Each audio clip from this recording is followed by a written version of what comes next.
In the past couple of days, you've heard a lot of huffing and puffing about free speech and freedom of the press and how those freedoms are currently imperiled by the White House.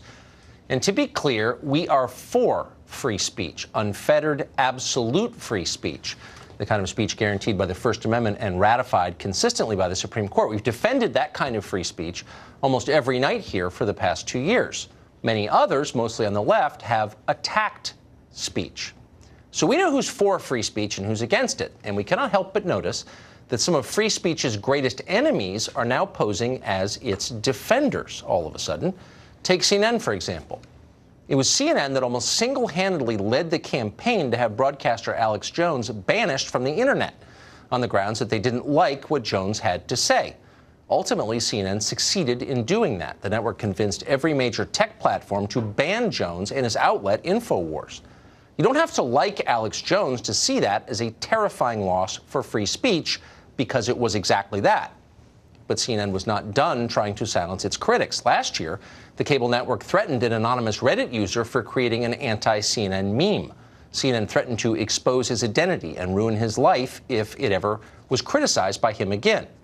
Now, CNN is claiming to defend free speech, only when it's their speech. You'll notice, by the way, that CNN did not object when the government threatened to imprison employees of the cable channel RT if they didn't register as foreign agents.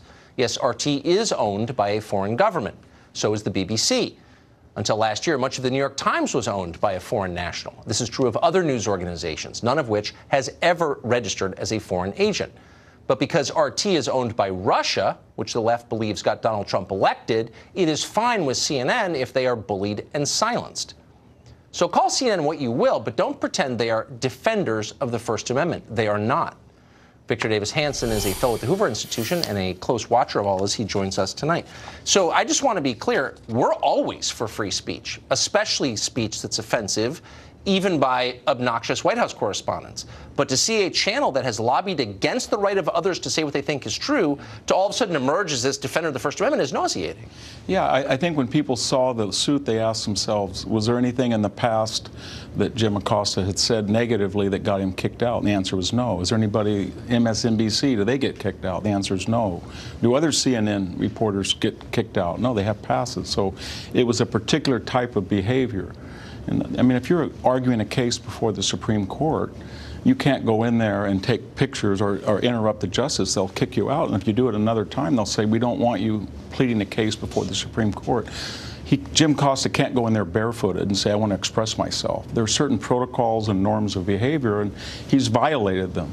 That's one issue. And then it's not, this is sort of a psychodrama, Tucker. I mean, we remember that the prior administration monitored 20 AP reporters, and Fox's own James Rosen. Nobody filed a suit on behalf of James Rosen from CNN and said, my God, we only learned in 2013 that 3 years ago the man was being surveilled by the Attorney General. This is a violation of press freedom. We didn't hear that. And you're not hearing CNN say anything about the voices being silenced now online by the big tech companies because they have unfashionable views.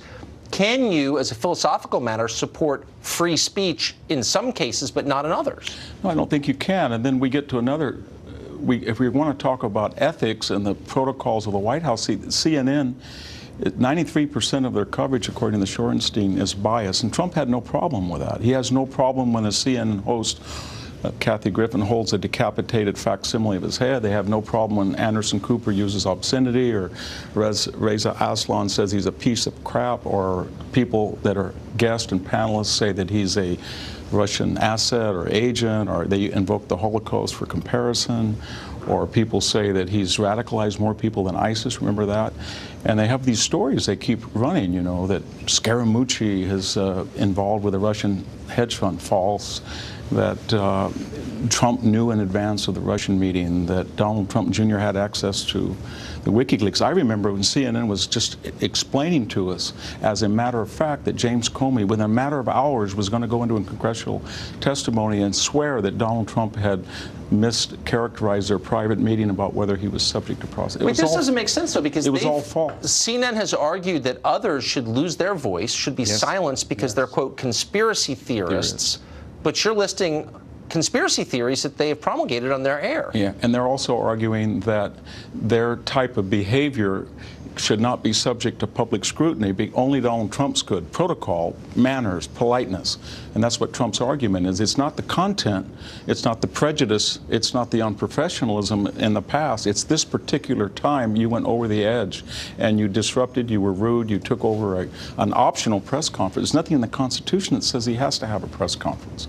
I can remember President Reagan saying, "I can't hear you." And when somebody yells to Donald Trump, he runs over and talks. So it's not only hypocritical on their fact, but it's a journalistic organization that has violated the ethos of reporting and journalism, then calling the kettle black and saying, "You can't do this. This is against White House protocol." It's a shame to see a buffoon elevated to martyr status. But look, now that CNN's on the side of free speech, I'm sure they will be advocating for the right of all people to say what they think. They could have sued in 2013 on the behalf of Fox and the AP. Victor Davis Hanson, a man with a long memory, and we appreciate that. Thank you. Thank you. Well, there used to be dozens of pro-Second Amendment Democrats in the Congress.